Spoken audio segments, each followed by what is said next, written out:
حضور کی خوشخبری یہ ہے ثم تکون خلافۃ علی منہاج النبوہ، پھر ایک دور آئے گا خلافت علی منہاج النبوہ کا. یہ محمد الرسول اللہ کی نوید ہے. وہو الصادق المصدوق، وہ سچے ہیں، ان کی صداقت پر خود اللہ گواہ ہے. لہذا وہ دور آ کر رہے گا، اس میں کسی بھی بندے مومن کے لیے کسی شک و شبے کی کوئی گنجائش نہیں. اگلی حدیث اگلی سنیے. اب جب یہ دور آئے گا تو عالمی ہوگا، جیو ورلڈ آرڈر نہیں ہوگا، جسٹ ورلڈ آرڈر ہوگا. یہ نیو ورلڈ آرڈر NWO، حقیقت میں جیو ورلڈ آرڈر ہے JWO، لیکن اسی کو بدلنا ہے جسٹ ورلڈ آرڈر آف اسلام، اور وہ گلوبل ہوگا. دو حدیثوں کا تذکرہ کر دوں. حضرت ثوبان حضور کے ایک آزاد شدہ غلام تھے. وہ روایت کرتے ہیں، مسلم شریف کی روایت ہے، یہ صحیحین میں فرماتے ہیں کہ حضور نے ارشاد فرمایا ان اللہ زوالی الارض فرأیت مشارقها ومغاربها وان امتی سیبلغ ملکها ما زوی لی منها. رواہ مسلم رحمہ اللہ. حضور فرماتے ہیں اللہ تعالیٰ نے میرے لیے پوری زمین کو لپیٹ دیا، یہاں تک کہ میں نے اس کے سارے مشرق دیکھ لیے، سارے مغرب دیکھ لیے. اور سن لو مجھ سے، ٹیک اٹ فرام می، میری امت کی حکومت ان تمام علاقوں پر قائم ہو کر رہے گی جو مجھے زمین کو لپیٹ کر اور سکیڑ کر دکھا دیے گئے. گلوبل ہوگی کہ نہیں؟ دوسری حدیث سنیے، یہ پھر مسند احمد ابن حنبل کی ہے. حضرت مقداد ابن الاسود رضی اللہ تعالی عنہ فرماتے ہیں حضور نے فرمایا لا يبقى على ظهر الارض بيت وبر ولا مدر الا ادخله الله كلمة الاسلام بعز عزيز وذل ذليل اما يعزهم الله فيجعلهم من اهلها او يذلهم فيدونون لها.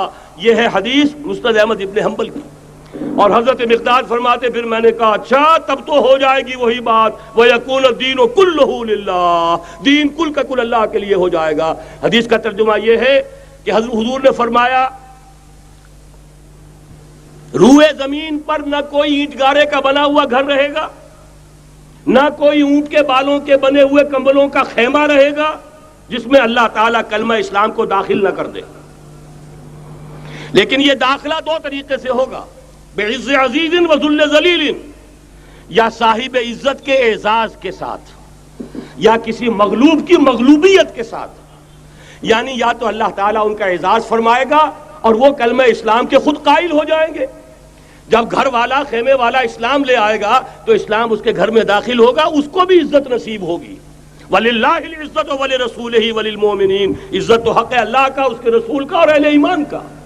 اور اگر وہ اسلام قبول نہیں کرے گا تو یوت الجزیۃ عن ید وہم صاغرون، چھوٹے ہو کر رہنا پڑے گا، جزیہ دینا ہوگا، اسلام کی بالادستی قبول کرنی ہوگی. بتائیے اس کے بعد بھی کوئی شک ہے؟ یہ ہے آسمانی نقشہ. یہ اللہ فرما رہے ہیں واللہ متم نورہ ویابی اللہ الا یتم نورہ لیظہرہ علی الدین کلہ ولو کرہ المشرکون. یہ اللہ کا فیصلہ ہے. ادھر یریدون لیطفئوا ہے، یہ زمینی نقشہ ہے. اب شکل کیا ہے؟ اب میں آپ سے عرض کر دوں کہ ان دونوں کے مابین جو خلا نظر آ رہا ہے، کوئی شخص یقین کے ساتھ نہیں کہہ سکتا کہ اب حالات کا کیا رخ ہوگا. اس لیے کہ ظاہر بات ہے قرآن مجید میں مستقبل کے بارے میں خود حضور سے کہلوایا گیا وَإِنْ أَدْرِي أَقَرِيبٌ أَمْ بَعِيدٌ مَا تُوعَدُونَ. لوگوں مجھے معلوم نہیں ہے کہ جس بات کی تمہیں خبر دی جا رہی ہے وہ قریب آ چکا ہے یا دور ہے. وَإِنْ أَدْرِي لَعَلَّهُ فِتْنَةٌ لَكُمْ وَمَتَاعٌ إِلَىٰ حِينٍ. اور میں نہیں جانتا، ہو سکتا ہے اللہ کچھ اور مہلت دے دے تمہیں اور کچھ اور آزمائش جو ہے اس کے لیے تمہارے لیے کوئی اور مہلت عطا فرما دے، ہو سکتا ہے. تو میں بھی کسی دعوے سے نہیں کہہ رہا، لیکن دو امکانات ہیں. امکان نمبر ایک کیا ہے؟ ابھی عالم اسلام کا ایک سالڈ بلاک ہے جو یہودی ورلڈ آرڈر کی نگاہوں میں کھٹک رہا ہے. میں کھٹکتا ہوں دل یزداں میں کانٹے کی طرح. اگرچہ ان کی اسٹریٹجی کیا ہے؟ ایک ایک کر کے ان کے حصے بکھرے کر کے تیا پانچا کرو. ابھی وہ بلاک کون سا ہے؟ ایران ہے، افغانستان ہے، پاکستان ہے اور روسی ترکستان سے آزاد ہونے والی جو ریاستیں ہیں. یہ ایک سالڈ بلاک.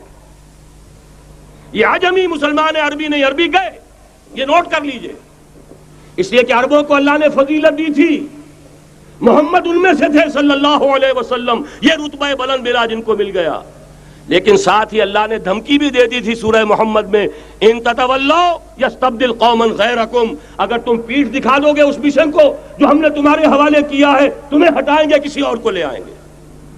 اور یہ بات ہو چکی ہے 13ویں صدی عیسوی میں، 1258 میں جب سقوط بغداد ہوا ہے، عربوں کے ہاتھ سے عالم اسلام کی قیادت چھین لی گئی، معزول کر دیا گیا۔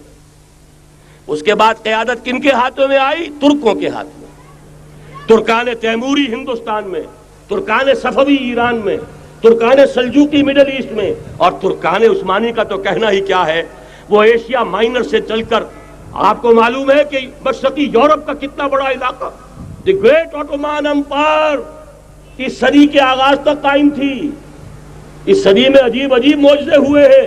گریٹ آٹومان امپائر جو 3 بر اعظموں پر محیط، نام و نشان ختم۔ The great U S S R, نام و نشان ختم۔ اب تو روس صاحب ایک ملک کی حیثیت سے رہ گئے۔ یہ اس صدی میں 2 اور وقت نہیں ہے میں اور آپ کو کیا بتاؤں، اس صدی میں تو بڑے بڑے عجیب عجوبے ہوئے ہیں، بڑی بڑی 2 عظیم جنگیں ہو چکی ہیں، تیسری جو ہے سر پر کھڑی ہے، دور نہیں ہے، جس کو حدیث میں کہا گیا ہے الملحمۃ العظمی، تاریخ انسانی کی عظیم ترین جنگ، اور وہی صلیبی جنگ جس کا آغاز بوسنیا سے ہو چکا ہے۔ بہرحال اس وقت جو میں کہہ رہا تھا، ورنہ میرے پاس تو یعنی یہ کہ درد دل کہنے کے لیے وقت نہیں ہے، مجھے اپنی بات کو محدود کرنا پڑ رہا ہے، لیکن میں اب آ رہا ہوں اصل موضوع کی طرف، کہ ایک امکان تو یہ ہے کہ اس بلاک میں اسلام کا احیاء ہو، اور اس کے لیے کچھ نویدیں بھی موجود ہیں احادیث نبویہ میں۔ وہ تو آپ نے سنا ہوگا اقبال کا شعر، میرے عرب کو آئی ٹھنڈی ہوا جہاں سے، میرا وطن وہی ہے، میرا وطن وہی ہے۔ حدیث میں آتا ہے یخرج ناس من المشرق یؤتون للمہدی، یعنی سلطان ہی، مشرق سے فوجیں نکلیں گی کہ جو کہ مہدی کی حکومت قائم کریں گی۔ یہ مہدی اہل تشیع کے مہدی اور ہیں، ہمارے مہدی اور ہیں۔ اہل تشیع کے عقیدے کے مطابق ان کے 12ویں امام جو روپوش ہو گئے تھے، وہ امام مہدی ہے، وہ ظاہر ہو جائیں گے، ابھی امام غائب ہیں، پھر وہ ظاہر ہو جائیں گے۔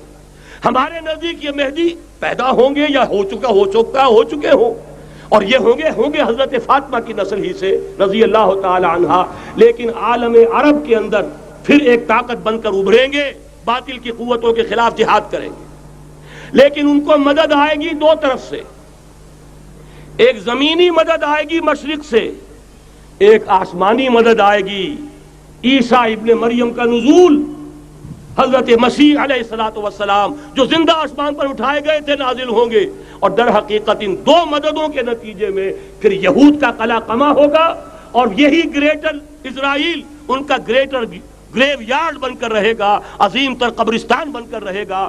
اس کی بڑی واضح حدیثیں موجود ہیں، اس کی بڑی تفصیلی خبریں موجود ہیں، یہ احادیث کی کتب کے اندر، بدقسمتی سے ہماری اس کی طرف توجہ نہیں۔ ایک تو یہ ہو سکتا ہے، اسی طریقے سے ایک اور حدیث ہے، یخرج من خراسان رایات سود، اور یہ مسلم شریف کی روایت ہے، نوٹ کیجئے گا، نہیں ترمذی شریف کی روایت ہے، یخرج من خراسان رایات سود لا يردها شيء حتى تنصب بإيلیا، اور خراسان حضور کے زمانے میں آج کے افغانستان کا نام تھا۔ یہ افغانستان میں جو جہاد ہوا ہے، غلطیاں ہوئی ہیں اور غلطیوں کا خمیازہ بھگت رہے ہیں، یہ تو اللہ تعالیٰ کی سنت ہے جس میں اللہ نے صحابہ کو بھی ایگزمپٹ نہیں کیا، غلطی کی سزا دی ہے۔ 35 صحابہ کی غلطی غزوہ احد میں ہوئی، جہاں سے حکم تھا کہ مت ہٹنا، 50 میں سے 35 ہٹ گئے، نتیجہ کیا نکلا؟ فتح شکست میں بدل گئی، 70 صحابہ شہید ہو گئے۔ اللہ تعالیٰ نے فرمایا وَلَقَدْ صَدَقَكُمُ اللَّهُ وَعْدَهُ إِذْ تَحُسُّونَهُم بِإِذْنِهِ حَتَّىٰ إِذَا فَشِلْتُمْ وَتَنَازَعْتُمْ فِي الْأَمْرِ وَعَصَيْتُمْ مِن بَعْدِ مَا أَرَاكُم مَّا تُحِبُّونَ۔ مسلمانوں، ہم سے گلہ نہیں کر سکتے، ہم نے اپنا وعدہ سچا کر دکھا دیا تھا، جبکہ تم انہیں گاجر مولی کی طرح کاٹ رہے تھے، لیکن جب تم ڈھیلے پڑ گئے، تم نے ڈسپلن کو توڑا، تم نے اختلاف کیا، تو سزا دی ہم نے۔ تو اگر صحابہ کرام رضوان اللہ تعالی علیہم اجمعین، خیر الناس بعد الانبیاء، پوری نوع انسانی کے اندر انبیاء کے بعد بلند ترین انسان، اگر ان کی بھی غلطی کا خمیازہ جو ہے اللہ نے چکھایا، کیوں چکھایا؟ ضروری تھا، آئندہ کے لیے سبق ہو جائے۔ یہ وَلِيُمَحِّصَ مَا فِي قُلُوبِكُمْ، تاکہ تمہارے دلوں کے اندر اگر کہیں کوئی کھوٹ ہے اور پاک کر دیں ہم۔ اس لیے بہرحال غلطیاں ہوئی ہیں افغانستان میں، ایک امام کے ساتھ بیعت نہیں تھی، بلکہ بدقسمتی اور بڑھ کر یہ ہے بیعت کر کے توڑ دی۔ عبد الرسول سیاف صاحب کے ہاتھ پر ہمارے پاکستان کے 7 گروپ جو تھے، انہوں نے عین حرم میں بیٹھ کر بیعت کی اور پاکستان آ کر بیعت توڑ دی۔ سزا اس کی مل رہی ہے، آپس کی خانہ جنگی یوں ہی نہیں ہو رہی، کوئی سبب ہے، لہذا یہ سزا تو ملے گی، لیکن جتنا خون یہاں پر خلوص کے ساتھ دیا گیا ہے اس کی مقدار بھی کم نہیں ہے۔ یہاں سے خیر برآمد ہوگا۔ اور دوسری بات اپنے بارے میں نوٹ کر لیجئے، یہ پاکستان، بچا کھچا Pakistan, what remains of Pakistan, یہ اصل میں ہے کیا؟ مولانا بہت خوبصورت انداز میں فرما رہے تھے، یہ 313 نہیں تھے، اسلام تھا۔ اسی طرح نوٹ کیجئے، پاکستان نہیں ہے، 4 صدیوں کی تجدیدی مساعی کا حاصل ہے۔ آپ نے کبھی نوٹ کیا ختم نبوت کے بعد اب سب سے اونچا منصب کس کا ہے؟ مجددین۔ سنن ابی داؤد کی روایت، ان اللہ یبعث فی هذه الامہ علی راس کل 100 عام من یجدد لها دینها۔ اور نوٹ کیجئے کوئی بات ہے، 1000 برس تک سارے مجدد عالم عرب میں پیدا ہوئے، جیسے ہی دوسرا 1000 سال شروع ہوا، الف ثانی کا مجدد اعظم شیخ احمد سرہندی کہاں تھا؟ صنم خانہ ہند میں حاضر ہوا میں شیخ مجدد کی لحد پر۔